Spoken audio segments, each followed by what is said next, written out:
La baie du Mont-Saint-Michel.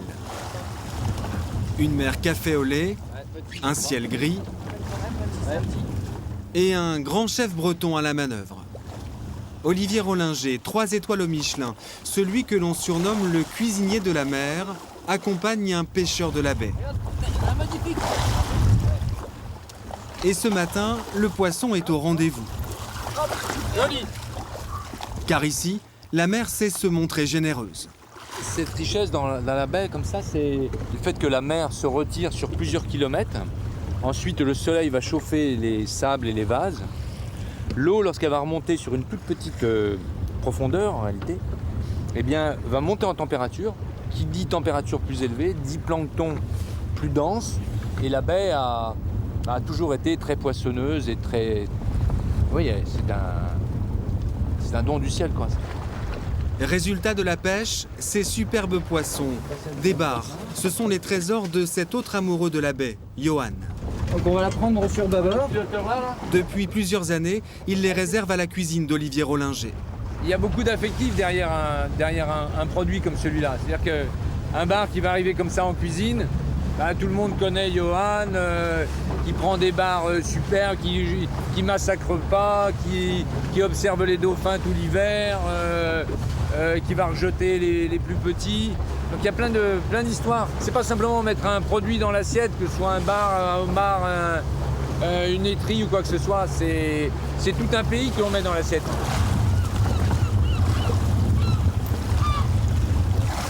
Retour à terre, à marée basse, dans un lieu de légende et de sortilège. Ici, Olivier Rollinger vient chercher l'inspiration, au gré du vent qui souffle sans trouver d'obstacle à sa course. On marche au fond de la mer. La mer s'est retirée, cet estran, c'est le plus grand estran du monde. Et c'est un endroit qui est très particulier, c'est plus la terre, c'est plus la mer, c'est le fond de l'eau. C'est un pays qui est lunaire et où le dialogue entre le ciel et la lune est tellement fort qu'il permet cette espèce de respiration céleste, ce pouls de l'univers comme ça que l'on peut prendre avec ces 250 millions de mètres cubes qui rentrent et qui sortent 2 fois par jour. C'est la marée montante. Dernier pas avant de laisser place à la mer.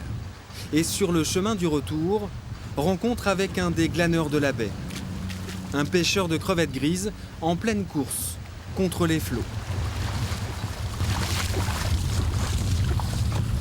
Bonjour. Ah bien alors, ça donne un peu? Ça donne. Hein? Putain, vous arrêtez pas là? Hein? Non, on va prendre. Ah ben pas mal. On en est compte, alors faut y aller quand ça donne. Voilà, hein. Ah ouais, c'est joli quand même. Voilà. Ça c'est délicieux. Voilà, Hein? oui, très bon. C'est très fin ça. C'est Un pain très, beurre. très bon. Pain Pain beurre. Bon beurre bien salé. Voilà. Et puis un petit peu de... Un bon pain de 3 livres. Voilà. Voilà. Au levain. Voilà. Un bon, Et la vie est belle. Un petit coup de muscadet. Un petit coup de blanc. Un petit coup de blanc. Voilà. La terre disparaît peu à peu et la baie retrouve ses couleurs océanes. Nous accostons dans le petit port de Cancale. Il est temps pour le chef de regagner sa cuisine. La tête pleine d'images et de saveurs de la baie. Là, vous allez en cuisine, c'est bien de prendre l'air le matin, comme ça, d'avoir la matinée pour sentir les choses. Oui, chaque jour, on fait une cuisine différente et puis il ne faut pas sortir du lit, prendre la douche et puis aller en cuisine. Il faut prendre un petit peu le tempo de la journée. On va tenter de mettre la nature et l'esprit de la journée dans l'assiette.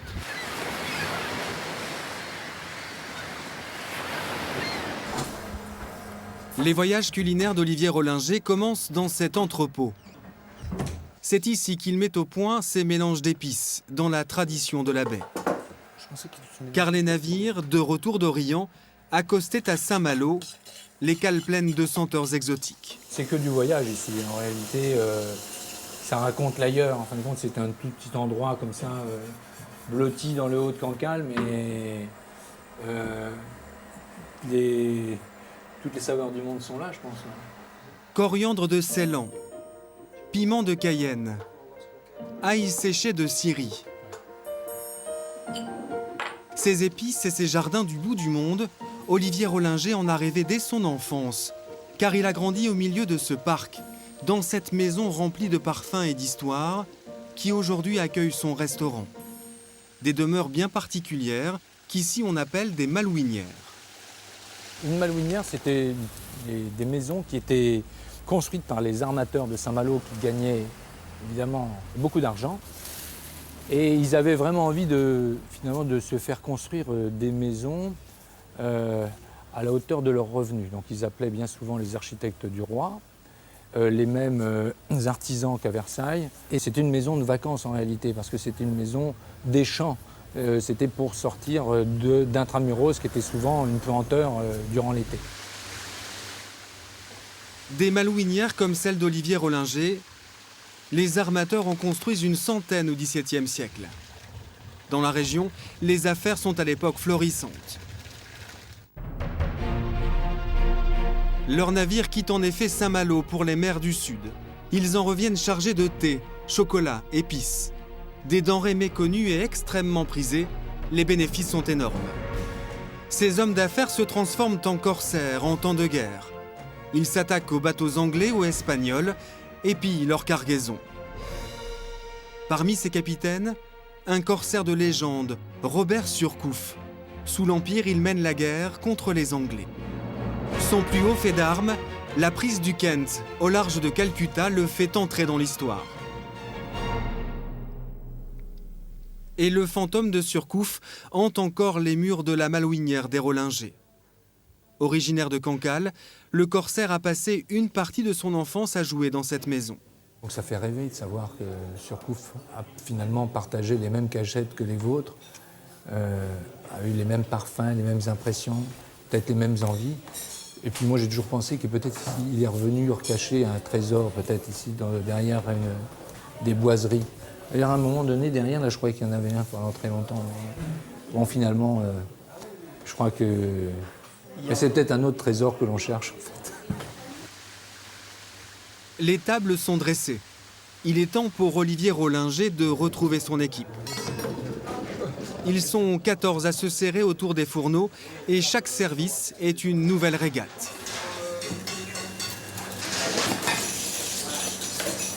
Là, il y a déjà une petite tension qui est en train de monter gentiment. Là. Les clients commencent à arriver. Et bon, on regarde sur les plaques, il n'y a rien, quoi. C'est-à-dire que tout est à l'arraché, il n'y a pas un coquillage d'ouvert. Les homards sont encore dans les viviers. Les poissons sont là. C'est-à-dire que tout le monde attend, est en attente, quoi. C'est comme avant une grande compétition. Et puis d'un coup, ça va claquer. Et puis d'un coup, tout le monde va être à 400%. 8 homards, 1 sauce à part, 8 barbus, 8 agneaux. C'est parti. Dans la cuisine, grand silence. Peu à peu, les visages se ferment. La concentration est extrême. Les gestes sont précis, calculés. La moindre erreur et la manœuvre est ratée. Alors chacun est à sa place, comme en mer. Ici, c'est même pas un bateau, ici c'est long comme dans un sous-marin. C'est donc très concentré, petit espace, beaucoup de personnes, grosse tension, beaucoup de petits gestes à faire, beaucoup de synchronisation. C'est-à-dire qu'on ne peut rien tout seul, quoi. Et c'est d'aboutir à plusieurs. Aboutir à cette petite étincelle où on frise la perfection au niveau d'un assaisonnement, d'une cuisson, des choses simples. Allez, moment 3.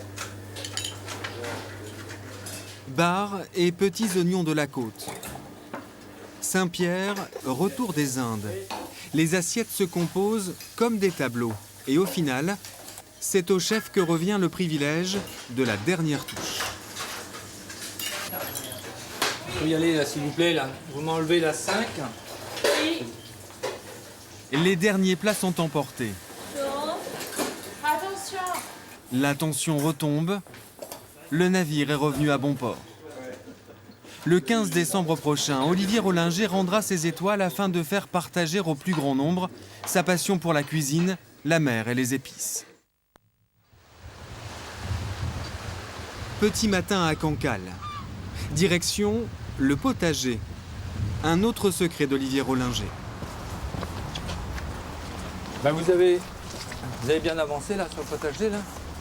Curcuma, Galanga raoram. Ces plantes rares utilisées dans sa cuisine poussent ici, dans un jardin celtique. Une technique inventée il y a des siècles en Bretagne. Il surélevait la terre comme ça. Il la bloquait avec des palis d'ardoise. Hein, c'est des gros palis de l'épaisseur qui font, certaines font 1 tonne. Hein. Et ben, c'était tout à fait judicieux parce que la terre était de cette façon-là très drainée dans notre climat qui est parfois humide. Et il y a quelque temps, on m'a raconté comme quoi, lorsque l'on dressait 2 pierres comme ça, l'une en face de l'autre, il y avait un mini champ magnétique qui se créait et qui favorisait la germination des graines. Bon, alors ça, bon, mais en tous les cas, ça marche super bien. Au fond du potager, une petite porte. Elle ouvre sur l'autre jardin du chef breton, le jardin de la mer. En fonction des périodes de l'année, il y a toujours des choses intéressantes à trouver au bord de l'eau, là. Descente sur la grève. Les flots se sont retirés, découvrant une mer végétale. Et là, on est à ramasser ce qu'on appelle la salicorne, quoi.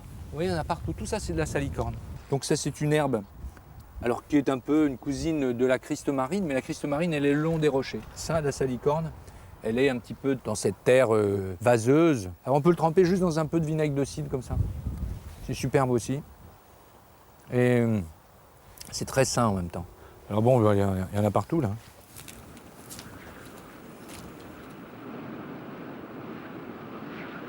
Le voyage se termine. Comme poussé par le vent de la baie, Olivier Rollinger nous mène sur ce chemin pour une envolée vers le Seigneur des lieux. On plonge sur ce